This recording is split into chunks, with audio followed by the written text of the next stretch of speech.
daya tahan tubuh kita kalah, virusnya berkembang, maka yang terjadi adalah peradangan yang luar biasa. Efeknya kerusakannya bisa di jantung, di ginjal. Hari pertama pastinya nggak enak, sesak, karena hasil dari ronsen paru pun itu bronkitis. Dicek darah, pengentalan darah juga. Untuk orang-orang yang sudah terkena COVID-19, bagaimana sih dok kondisi organ-organ yang sudah terkena itu? Apakah memang peradangannya akan terus berlanjut atau bisa kembali seperti normal lagi?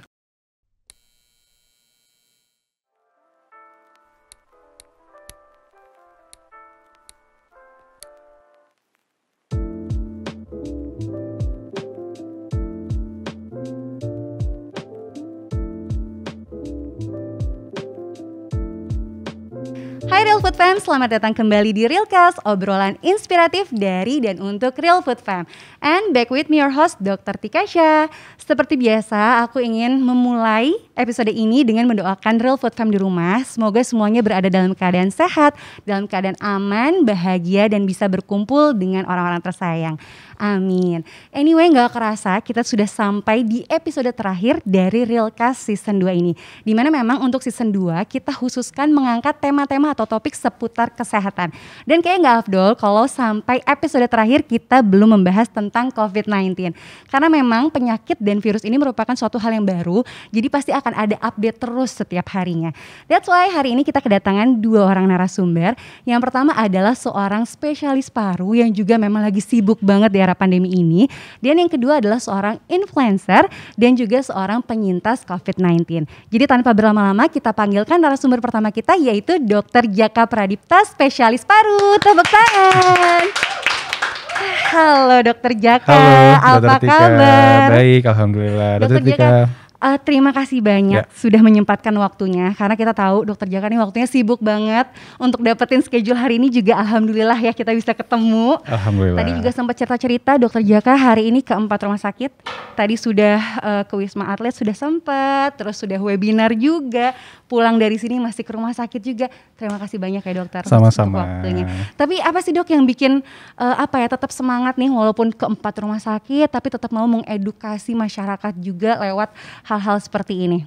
Ya karena ini kita lagi di era pandemi yang semuanya serba baru. Jadi memang edukasi sangat penting banget buat masyarakat. Apa yang bisa kita kasih ya kita berikan lah buat masyarakat. Duh, luar biasa banget ya. Oke Dokter Jaka, boleh sebelumnya disapa dulu untuk Real Food Fam di rumah. Mungkin perkenalan singkat juga tentang Dokter Jaka dan kesibukannya apa aja sekarang. Oke, halo teman-teman semua, nama saya Dr. Jaka Pradipta, saya spesialis paru dan pernafasan. Jadi saat ini saya menjadi salah satu garda terdepan dalam menangani pandemi COVID-19 ini.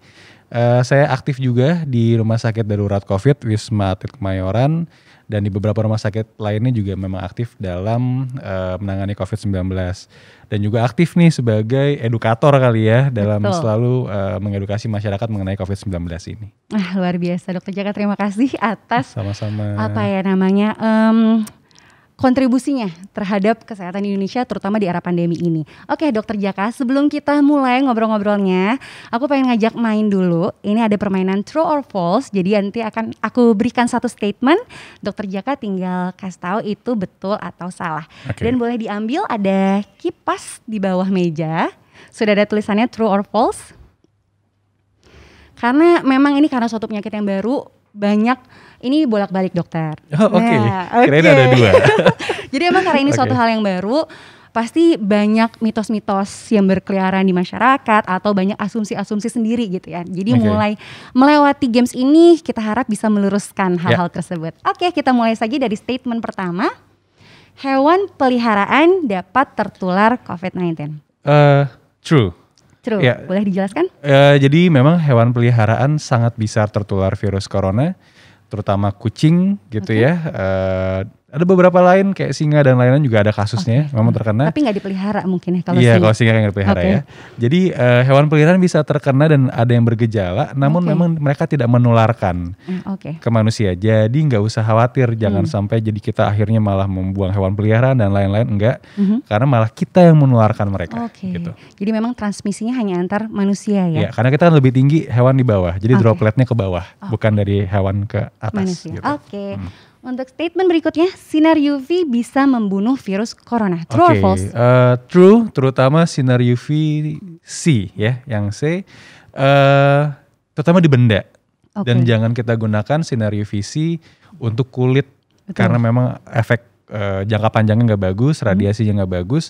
Jadi memang penggunaan sinar UV untuk membersihkan benda harus bijak karena takutnya efek samping ke manusia dalam jangka panjang. Oke, jadi gitu. Memang bisa, tapi digunakannya secara hati-hati karena bisa berefek negatif juga untuk kita, terutama untuk kulit ya. Betul sekali.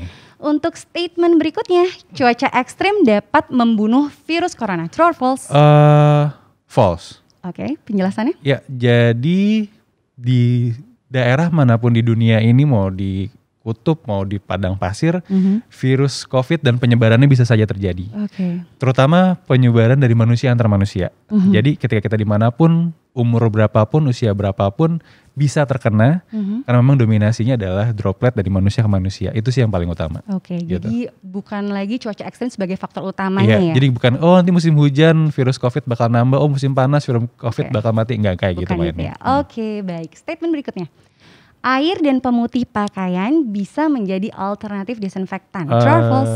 True, benar ya. Jadi zat pada pemutih gitu ya dan deterjen mengandung klorid yang memang bersifat sebagai desinfektan dan itu murah. Betul. Gitu ya. Jadi daripada kita beli desinfektan yang mahal-mahal atau yang jasa-jasa khusus, kita bisa gunakan itu dan kita semprot di benda-benda di sekitar kita untuk membunuh virus. Yes, ini untuk Real Food Fam juga bisa dipraktekkan di rumah, tapi harus cari sumbernya yang benar juga untuk membuatnya itu ya. Betul. Oke, statement selanjutnya. Nah ini dia nih, berenang bisa menularkan virus corona. Nah ini aku agak susah ya, antara true atau false. Kenapa? Karena kalau penularan virus corona di dalam air saat berenang tentu saja enggak. Apalagi airnya ada kaporit yang akan membunuh virus. Tapi kalau kita berenangnya rame-rame, artinya saat kita berenang kan kita mengambil nafas nih, keluar kepala kita dari air. Nah di saat kita keluar kan kita nggak pakai masker, berenang nggak pakai masker. Saat kita keluar kita ambil nafas, terus kanan kiri kita juga ada yang ngos-ngosan, nggak pakai masker juga, akhirnya jadi penularan. Jadi berenang itu boleh, tapi tidak di keramaian. Kalau di keramaian bisa saja penularan terjadi di area kolam renang. Jadi gitu. Tetap bisa, tapi bukan karena penularan lewat air, bukan. Tapi karena terlalu dekat dan lalu mengeluarkan nafas dan segala macam. Statement selanjutnya, bersepeda jangan pakai masker. True or false? Bersepeda jangan pakai masker. Agak susah juga nih jawabnya ya. Jadi antara true atau false. Kenapa? Jadi gini, ketika kita mau berolahraga apapun, baiknya memang kita lepas masker. Agar apa? Agar kita bisa mengambil oksigen sebanyak mungkin dan mengeluarkan karbon dioksida sebaik mungkin. Tapi kalau kita bersepedanya rame-rame, kita olahraga lainnya beramai-ramai, itu akan menjadi resiko. Sebenarnya kalau udara terbuka sih nggak masalah ya, artinya bukan virus berterbangan seperti itu. Tapi ketika kita bersepeda depan belakang, yang droplet akhirnya keluar, dan itu akan menjadi penularan. Jadi sebenarnya baiknya sih jangan memakai masker, tetapi kalau memang beramai-ramai, konvoy, kumpul-kumpul, wajib pakai masker. Pakai masker, tetap ya, menghindari kerumunan, memakai masker itu tetap wajib juga. Betul. Lalu statement selanjutnya, virus corona dapat menular dalam waktu singkat. True. Apalagi ya kita nanti lihat mutasi-mutasi yang lain gitu ya. Jadi bedanya dengan infeksi yang lain, apakah itu misalnya TBC gitu ya, yang memang harus dalam intens yang sering dan jangka waktu lama. Kalau virus itu dia sangat cepat dan mungkin dalam beberapa menit kita ngobrol nggak pakai masker aja itu bisa jadi penularan seperti itu. Jadi true, jadi benar-benar harus hati-hati untuk Real Food Fam di rumah. Statement selanjutnya, orang yang pernah positif virus corona dapat terkena lagi untuk kedua kalinya. True. Bisa kedua, ketiga, keempat, kelima. Tetapi kita sudah punya antibody dan secara teori dan pengalaman saya sendiri biasanya yang kena berulang itu gejala lebih ringan. Dan biasanya sesudah 3 bulan habis kena yang pertama karena biasanya antibodinya mulai turun gitu. Jadi kena itu sangat mungkin kalau juga kita 3M-nya nggak jalan. Gitu. Jadi semakin 3M-nya nggak jalan, resikonya akan semakin tinggi untuk terkena lagi. Gitu. Jadi tetap bisa terkena, tapi mungkin tingkat keparahannya tidak separah yang awal. Karena kita sudah punya antibody. Jadi balik lagi 3M harus tetap dipraktekkan. Statement terakhir, orang yang memiliki penyakit turunan ketika terkena COVID-19 akan susah sembuh. False sekali ya. Jadi Memang tergantung penyakitnya apa dan seberapa berat derajat penyakitnya. Secara teori orang yang punya diabetes, orang yang overweight, kemudian usia yang lanjut memang ketika terkena akan berat. Tetapi kadang di realita di lapangan juga nggak gitu juga sih Dokter Tika. Ada pasien saya 100 tahun itu nggak ada gejalanya. 100 tahun nggak ada gejala. Luar biasa. Ada pasien saya pasien kanker stadium 4 gitu ya, atau pasien gagal ginjal yang sudah lama itu pas kena juga nggak ada gejalanya gitu. Tapi ada anak muda yang masih aktivitas, masih suka rajin berolahraga, masuk ICU, bahkan meninggal dunia gara-gara COVID. Jadi ya itu kayak apa ya, kita kadang-kadang nggak bisa memilih itu. Jadi yang bisa kita lakukan adalah cegah dan cegah. Gitu. Tapi kalau untuk tadi statement yang diceritakan oleh Dokter Jaka, sebenarnya apa sih yang membuat perbedaan tingkat keparahan suatu penyakit di masing-masing individu? Yang pertama jumlah virus. Artinya semakin banyak virus yang masuk, tentu saja gejalanya semakin berat. Yang kemudian kedua adalah immunity kita, gitu. Semakin turun imunitasnya ya tentu saja gejalanya akan menjadi lebih berat. Dan faktor lainnya yaitu penyakit penyerta gitu ya, penyakit penyertanya. Cuman memang nggak misalnya ya paling sering adalah diabetes, darah tinggi. Nah itu yang paling banget deh, sama obesitas. Itu yang menyebabkan derajat keparahannya gitu. Jadi bukan berarti misalnya ada penyakit penyakit turunan lainnya jadi pasti dia akan jadi jelek, enggak juga, tergantung penyakitnya spesifik. Penyakitnya juga. Seru banget. Kita udah ngobrol true or false, tapi sudah banyak mendapatkan insight dari Dokter Jaka. Nah sekarang Dokter Jaka, pandemi ini kan baru berulang tahun ya kemarin. Sudah 1 tahun nih di Indonesia. Bagaimana sih Dokter Jaka melihat situasi ini? Banyak banget pas kita awal-awal kena gitu ya. Mungkin 3 bulan, mungkin 6 bulan, mungkin 9 bulan, gak tahu udah setahun gitu ya. Ternyata masih belum selesai. Tetapi memang kalau kita bandingkan tentu saja banyak perkembangan dan banyak ternyata capaian-capaian yang kita rasa negara lain kok bisa gini, negara lain bisa gitu, ternyata kita bisa juga loh gitu. Maksudnya testing yang banyak, kemudian rumah sakit yang sekarang sudah bisa diubah menjadi rumah sakit COVID di mana-mana gitu ya. Intinya vaksinasi.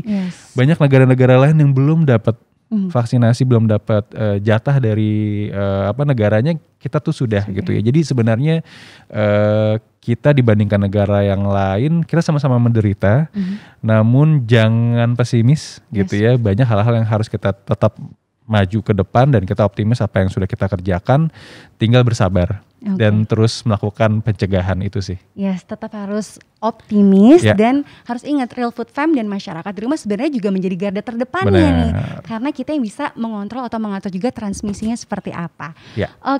Dok, untuk beberapa kasus gejala COVID-19 ada memang yang langsung terkena ini di bagian parunya, memang sebagai organ utama yang terkena. Tapi ada juga di individu lain dia yang mengalami gejala di kulit, di mata atau di organ pencernaannya.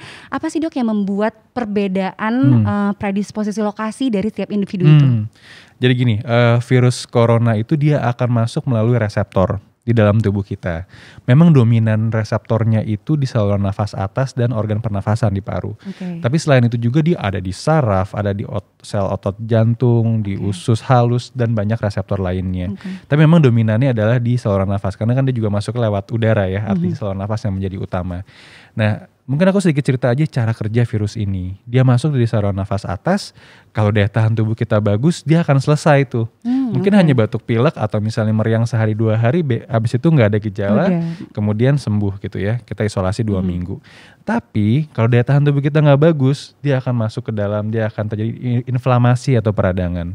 Nah memang dominannya itu tuh di paru, Dokter Tika, yang makanya banyak orang meninggal karena sesak nafas.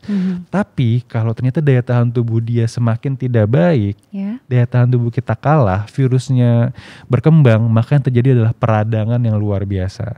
Efeknya kerusakannya bisa di jantung, di ginjal. Kadangnya orang gula darah yang normal bisa menjadi naik, orang yang nggak punya hipertensi jadi hipertensi gitu. Jadi memang virusnya ini hanya sebagai pematik aja. Tubuh kita yang jadi over reaction akhirnya menjadi kritis gitu. Jadi makanya imunitas sangat perlu saat virus masuk. langsung kita istirahat, langsung kita minum obat biar nggak semakin berat gejalanya. Oke, benar banget ya dok. Jadi memang tergantung balik lagi imunitas masing-masing individu ya, dan nanti sel reseptornya itu lebih bereaksi yang di mana gitu ya dok. Betul sekali. Oke, Dokter Jaka boleh ditaruh kipasnya. Atau masih mau main? Oke, nah untuk orang-orang yang sudah terkena COVID-19, bagaimana sih dok kondisi organ-organ yang sudah terkena itu? Apakah memang peradangannya akan terus berlanjut atau bisa kembali seperti normal lagi? Iya, beberapa kasus khususnya yang ringan sedang sih sebenarnya bisa jadi cepat selesai dan gak ada terjadi apa-apa gitu ya. Tapi memang dalam keadaan yang saat terkenanya cukup berat bahkan kritis, memang kerusakan-kerusakan organ sisa itu sangat mungkin terjadi Dokter Tika. Terutama organ paru yang pertama ya, karena memang dominannya rusak di situ. Jadi pasien kadang masih suka sesak, kadang batuk-batuk yang sangat mengganggu. Kemudian badannya suka pegel-pegel. Nah yang bahaya kalau darahnya menjadi mengental, penggumpalan darah yang memang harus dan itu bisa menyebabkan serangan jantung, stroke dan lain-lain, atau gangguan irama jantung gitu. Jadi memang ketika seseorang terkena COVID, baiknya setelah itu kita check up. Khususnya yang usia lanjut yang memang sudah ada penyakit penyerta, baiknya lakukanlah medical check up berkala. 1 hingga 2 bulan ke depan. Kenapa? Karena jangan sampai kita wah negatif udah aja gitu. Padahal kita nggak cek lagi di dalam tubuh kita ternyata masih banyak errornya.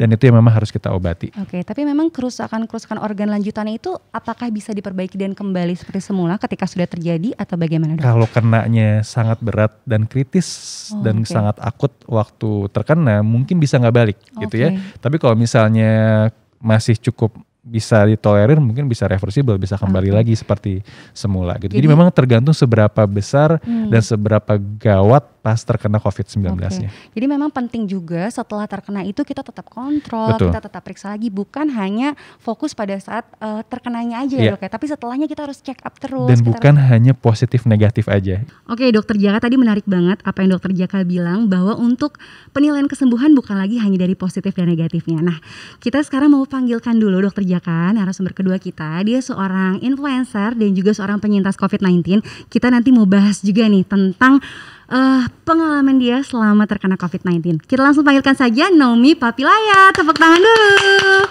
Halo. Selamat datang. Silahkan duduk untuk Mbak Naomi. Boleh di-adjust mic-nya yang enak? Udah ini enak. Kita udah enak. Oke. Halo Naomi, apa kabar? Baik, Alhamdulillah. Naomi boleh disapa dulu untuk Real Food Fam dan perkenalan singkat tentang Naomi dan juga kesibukannya apa belakangan ini. Oke, aku jalan sebenarnya udah ngap nih. Halo untuk Real Food Fam, perkenalkan saya Naomi Papilaya, bisa dipanggilnya Naomi. Saya di sini sebagai narasumber yang mau tanya-tanya nih pengalaman COVID karena saya udah pernah positif COVID juga. Kesibukannya apa aja nih? Kesibukannya menyibukkan diri.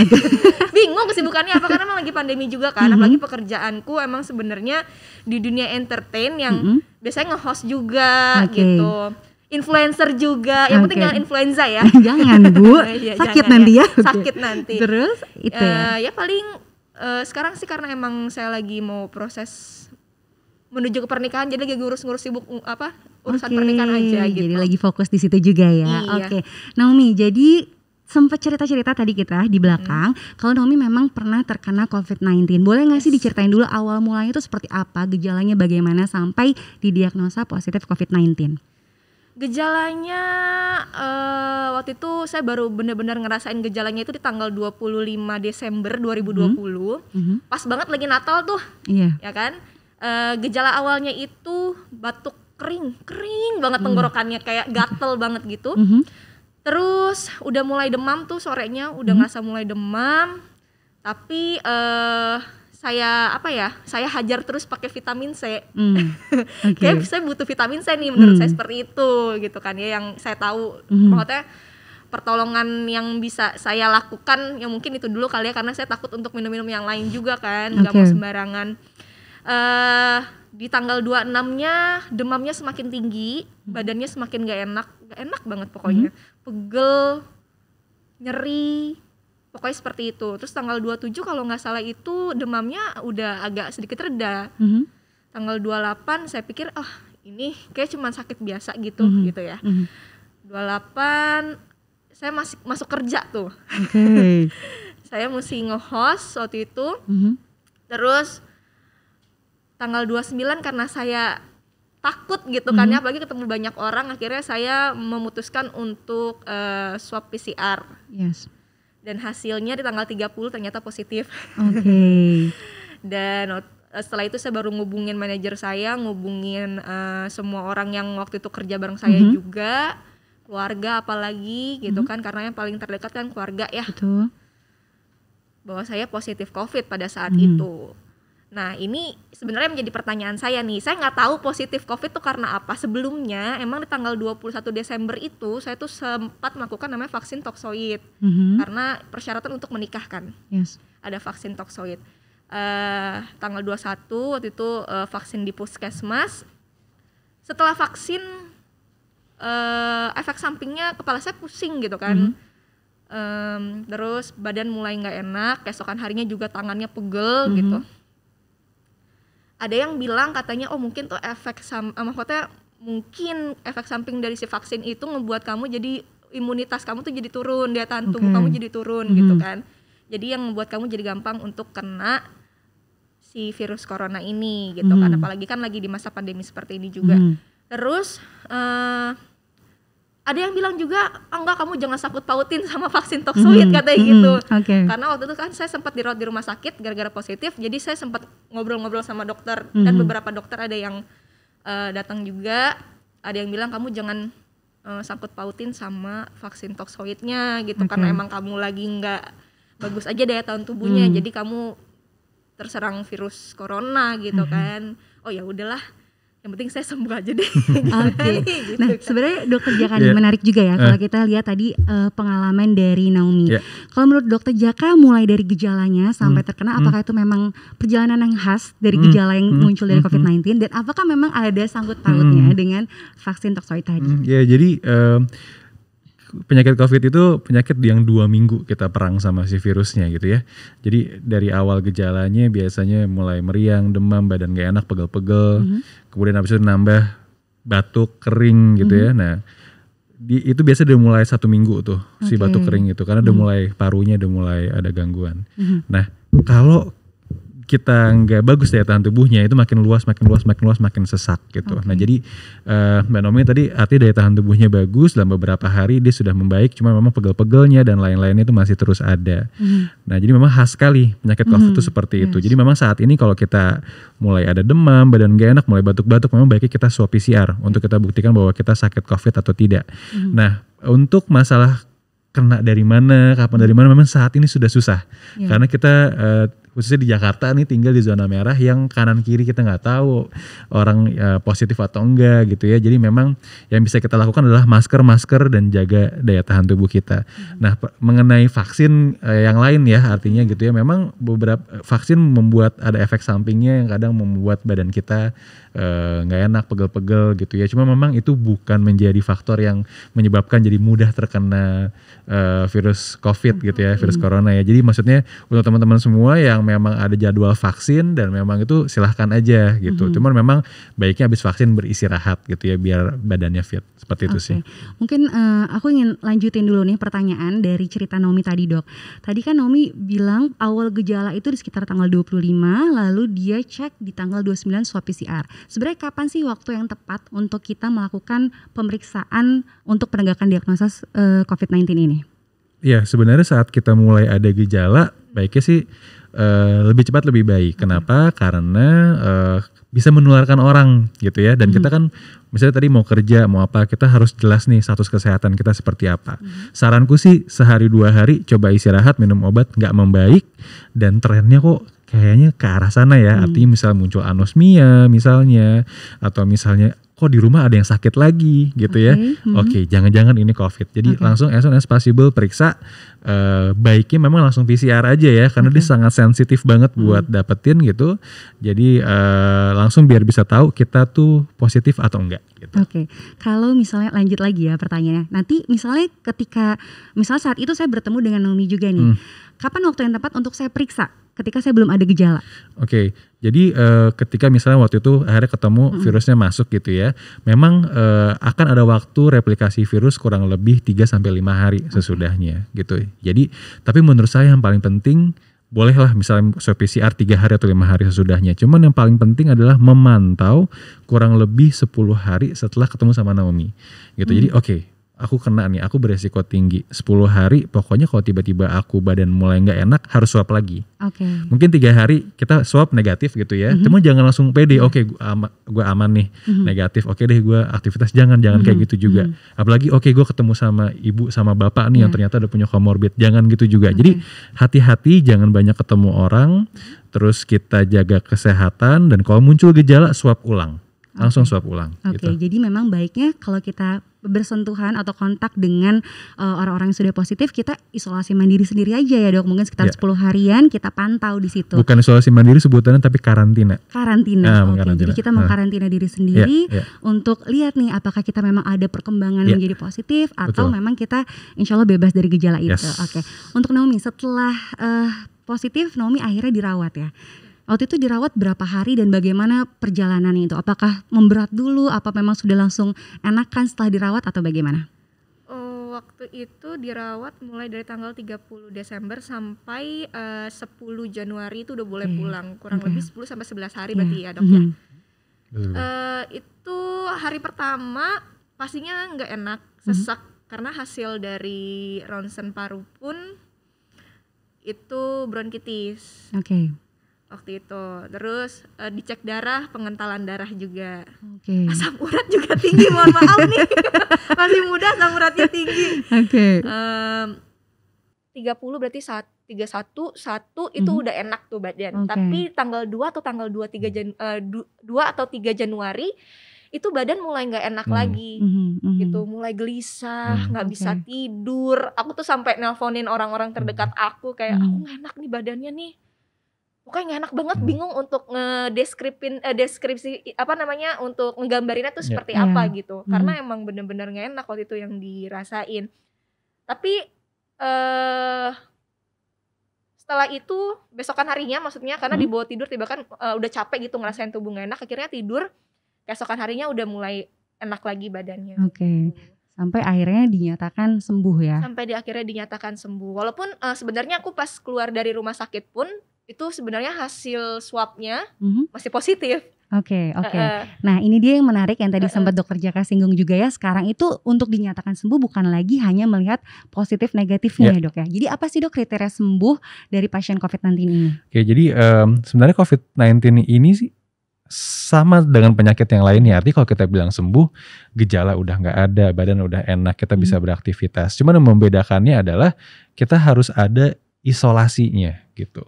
Seiring dengan penelitian yang menunjukkan virus ini sebenarnya kurang lebih 2 minggu bisa menularkan dan aktif di tubuh kita gitu. Jadi ketika kita sudah badan lebih enak 3 hari udah nggak ada gejala, kemudian sudah menyelesaikan isolasi selama 2 minggu, itu secara penelitian sudah tidak ada penularan. Kecuali masih ada batuk, masih ada demam 2 minggu, nah itu masih menularkan gitu. Jadi pastikan badan kita udah enak dan sudah selesai isolasinya selama 2 minggu. Positif dan negatif itu udah kita tinggalkan. Dulu dipakai pas zaman Wuhan, Dokter Tika. Jadi memang kita dulu 2 kali negatif baru sembuh.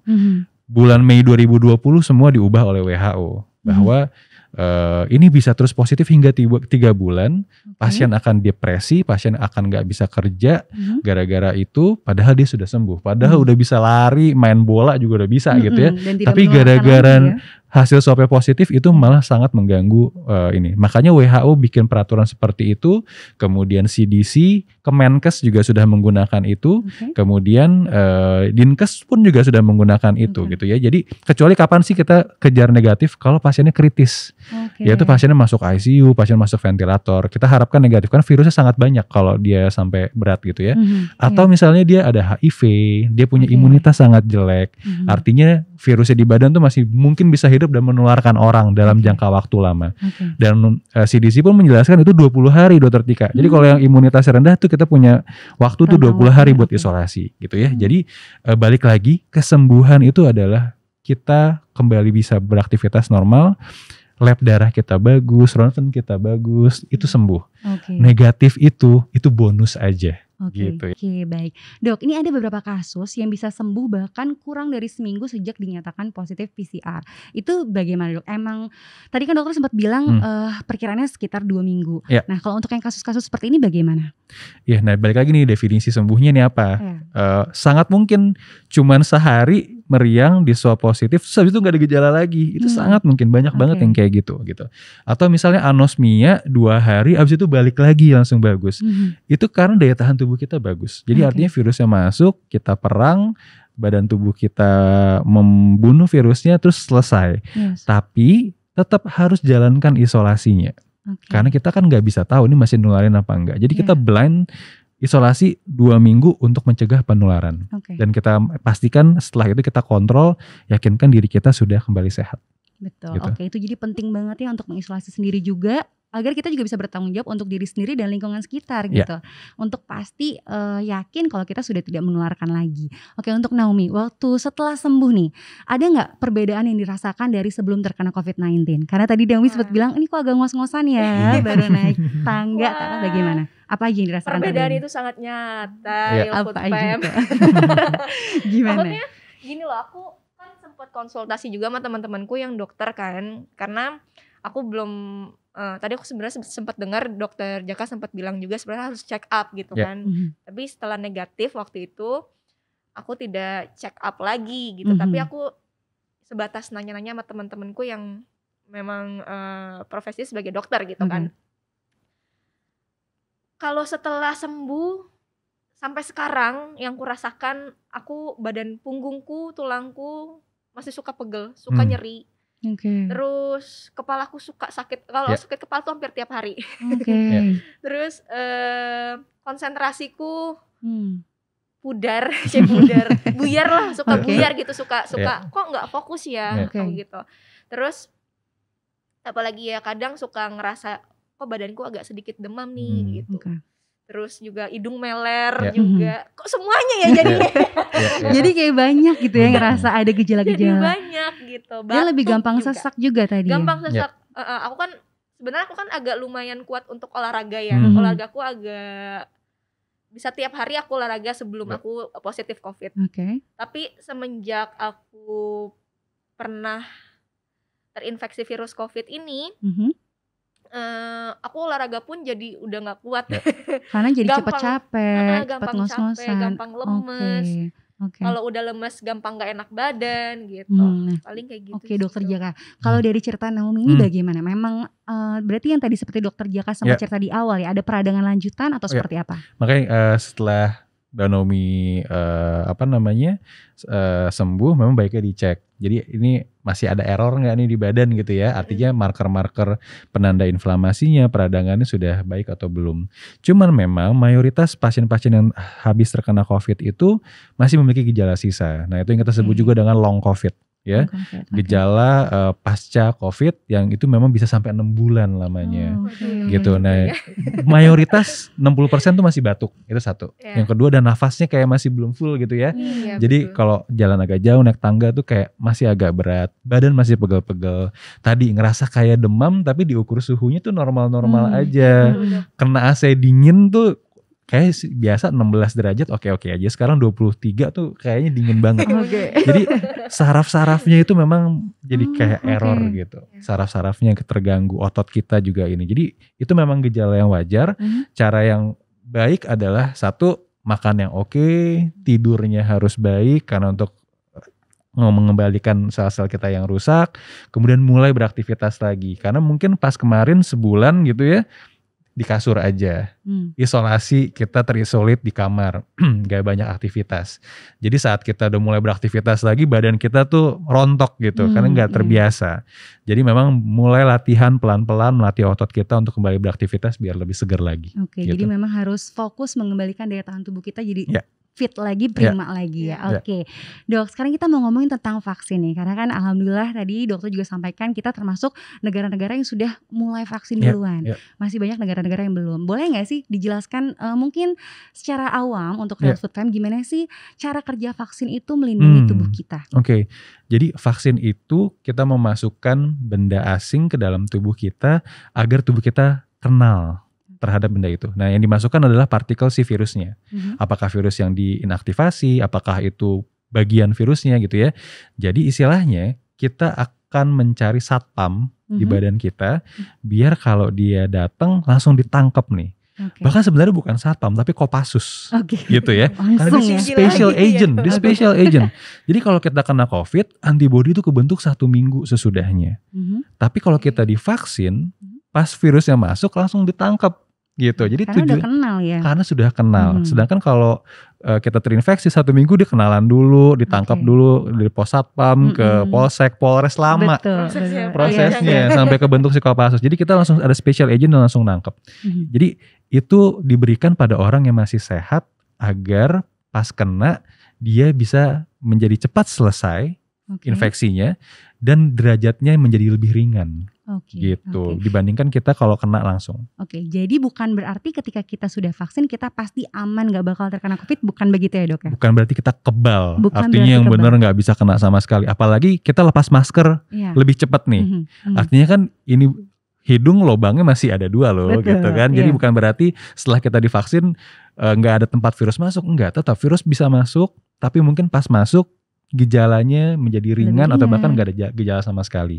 Karena itu penting ya, karena yang kemarin menjadi masalah adalah ketika kasusnya ini makin berat, rumah sakit semakin penuh, overload, itu yang menjadi permasalahan. Tapi diharapkan dengan vaksin ini semakin merata, jika memang terkena derajat keparahannya tidak terlalu parah, sehingga tidak memenuhi rumah sakit juga gitu ya dok ya. Sehingga ketika kita sudah divaksin tetap harus 3M. Gitu, itu yang jadi kata kuncinya biar kita nggak kemasukan virus nih ke badan kita gitu. Nah dok saja kan juga sudah divaksin ya, sudah 2 kali. Boleh nggak sih dok diceritain ini kriterianya apa aja sih orang-orang yang bisa menerima ataupun yang tidak boleh menerima vaksin Sinovac ini? Nah ini memang selalu berubah-ubah gitu ya. Jadi yang awal kan tadinya yang nggak boleh, yang udah pernah kena nggak boleh divaksin gitu. Misalnya Nomi juga nggak boleh nih gitu misalnya ya. Atau misalnya ada yang gula darahnya kalau DM HbA1c-nya harus di bawah 7,5 tadinya kan gitu ya.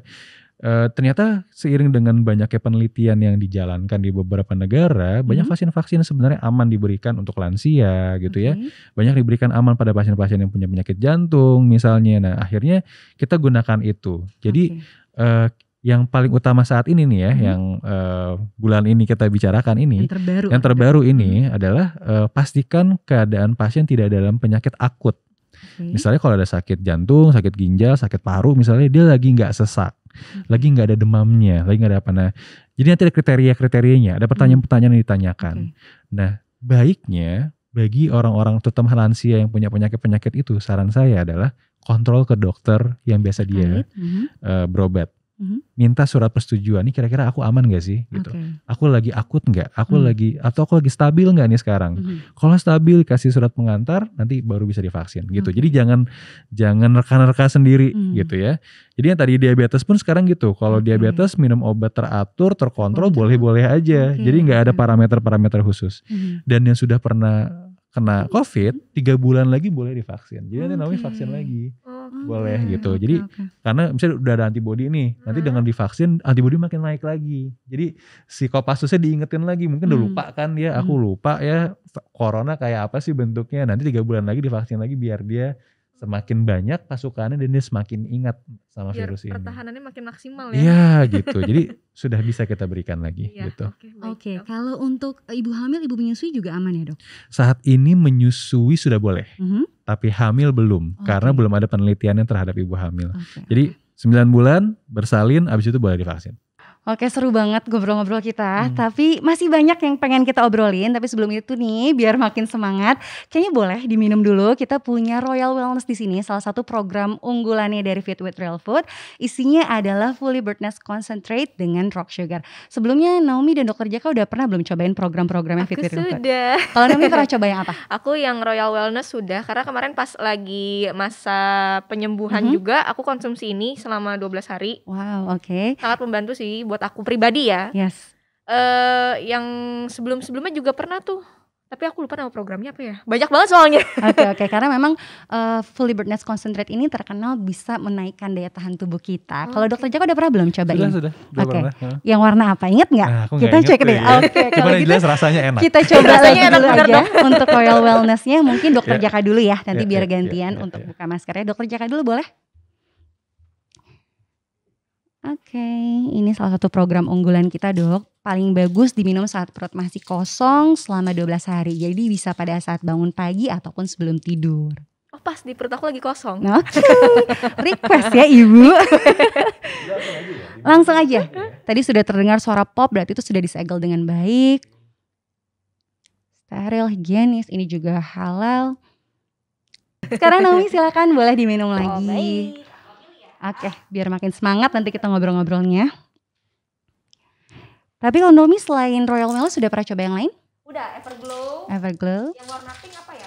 Forever Young. Cantik. Waduh, kalau ganteng gimana nih, Dok? Oke. Mana? Langsung review, Bu. Enak ya? Enak. Karena untuk kemarin juga sudah konsumsi pada saat proses penyembuhan itu ya. Konsumsi selama 12 hari dan Naomi juga merasa itu sangat membantu proses penyembuhannya. Oke, langsung kita mau lanjut ngobrol-ngobrolnya nih.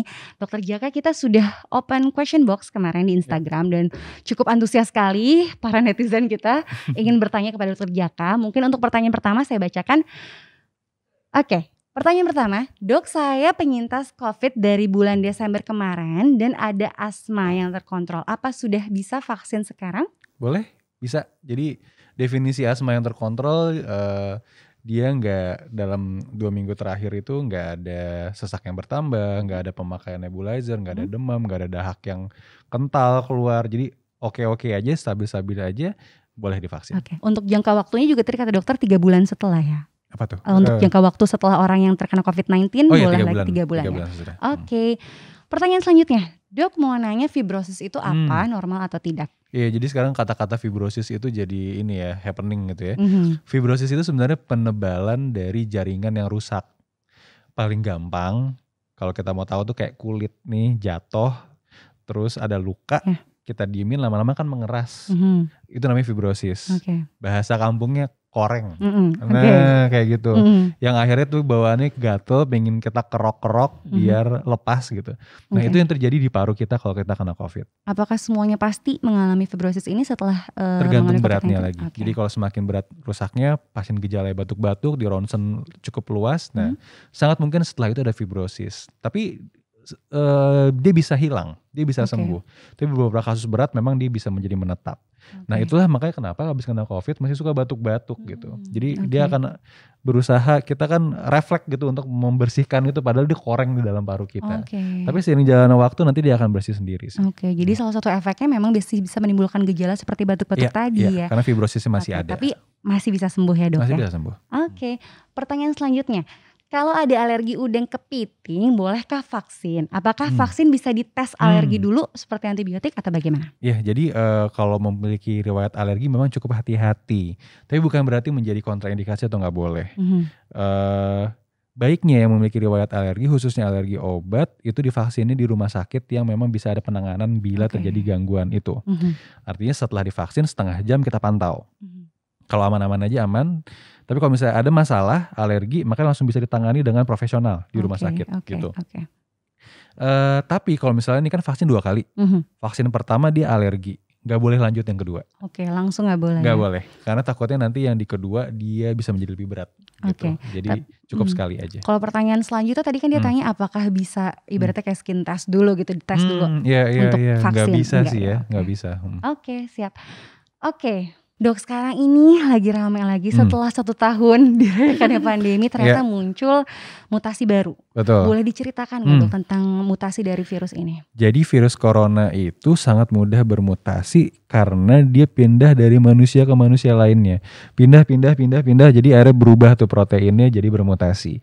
Jadi kalau semakin lama kita nggak selesai ini pandemi, ini mutasi bakal makin banyak. makanya buru-buru deh kita selesain gitu ya. Dengan satu cara dengan vaksinasi ini.